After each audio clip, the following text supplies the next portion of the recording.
It was called the Theosophist Office, and later on it has been termed as the Theosophical Publishing House. And we moved into this new place about 3 years ago and started functioning. At present, we have about 250 titles on theosophy, science, and philosophy. We have an editorial board who are responsible to scrutinize any manuscript we receive for publication, and then on the basis of our acceptance, then we go ahead with printing of it. We have our own printing press in the Theosophical Society, and all our books, all our magazines are printed by the press which is called the Vasanta Press. The Vasanta Press began in 1907, when members of the esoteric school of the Theosophical Society purchased a small hand press and supply of type for the publication of its materials. The small printing operation was eventually sold, but later purchased by Mrs. Besant from the Vasanta Institute. The institute formed in response to Mrs. Besant's political efforts for India. The word Vasanta comes from those individuals who worked with her, and is the Indianized form of the name Besant. The press has kept the name Vasanta ever since. In past years, both the press and publishing house activities took place in what is now the General Administration Building, located near the main headquarters. Today, the expanded operations of the Vasanta Press include not only the printing of the many theosophical books and periodicals, but also all departmental forms necessary for Adyar's daily operations. The press is working towards full desktop publishing capabilities and performs nearly all printing activities in-house, from the production of plates for the large printing presses to the folding, cutting, and binding of all books and manuscripts. Visitors to Adyar can buy theosophical materials from the Adyar bookshop, located near the main gate. While specializing in theosophical writings, the bookshop is also known for its fine collection of Oriental literature. We have a lot of not only visitors from all over India, but also from all over the world. And most of the tourists pass through Adyar, as this is supposed to be a place of tourist interest also. And when they come and they find this Oriental literature, a vast number of books available here, they are really greatly interested.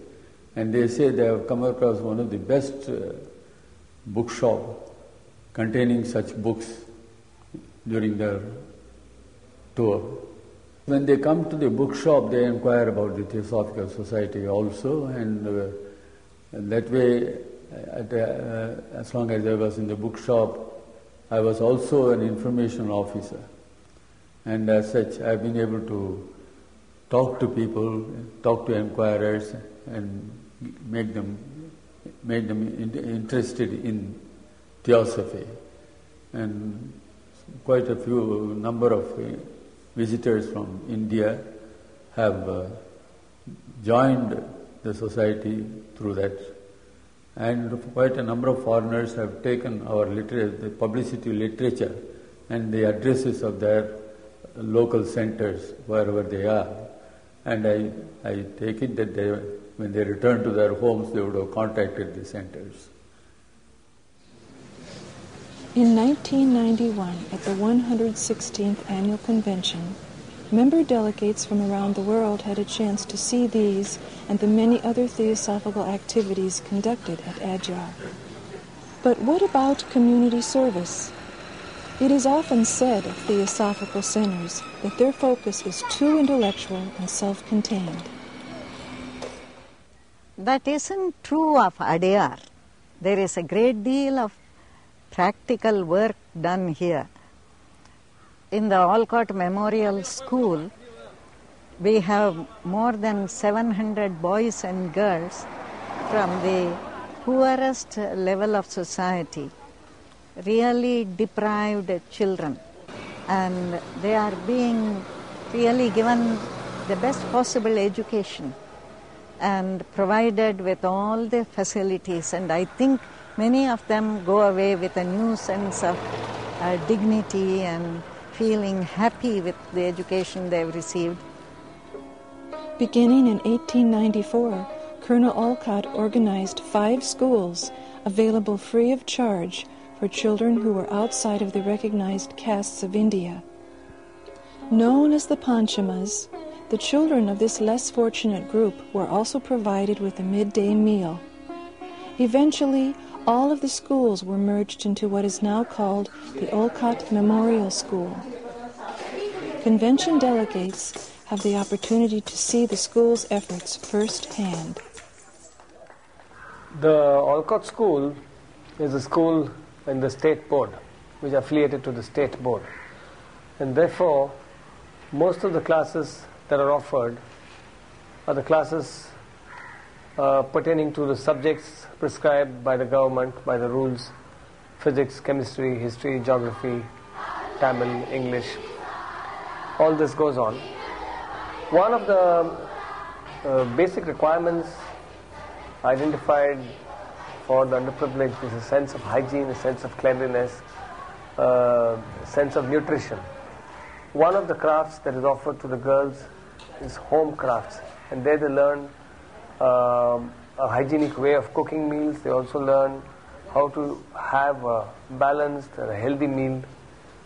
We have not focused so much on the development of a skill as a means of earning a livelihood, but more as a way of allowing the confidence within a human being to surface. The sense of using the body is something which has been identified as very important to this group of children. The sense of using the body as something which gives confidence, something which gives one a sense of what one can do, rather than the reinforcement of what one cannot do. So the craft program in this area has been immensely successful. Not only have children incidentally picked up skills, and some of them have found employment in later years in the areas which they've studied in the school, but while they are in the school, through academics or through whatever else that goes on in the school, they have found a sense of confidence, and probably a sense of dignity has been emerging. The HPB hostel provides additional services over and above those found at the Olcott Memorial School. Here, room and board is provided for those children in greatest need. 2 key features of the hostel are its efforts to teach good hygiene and effective domestic skills.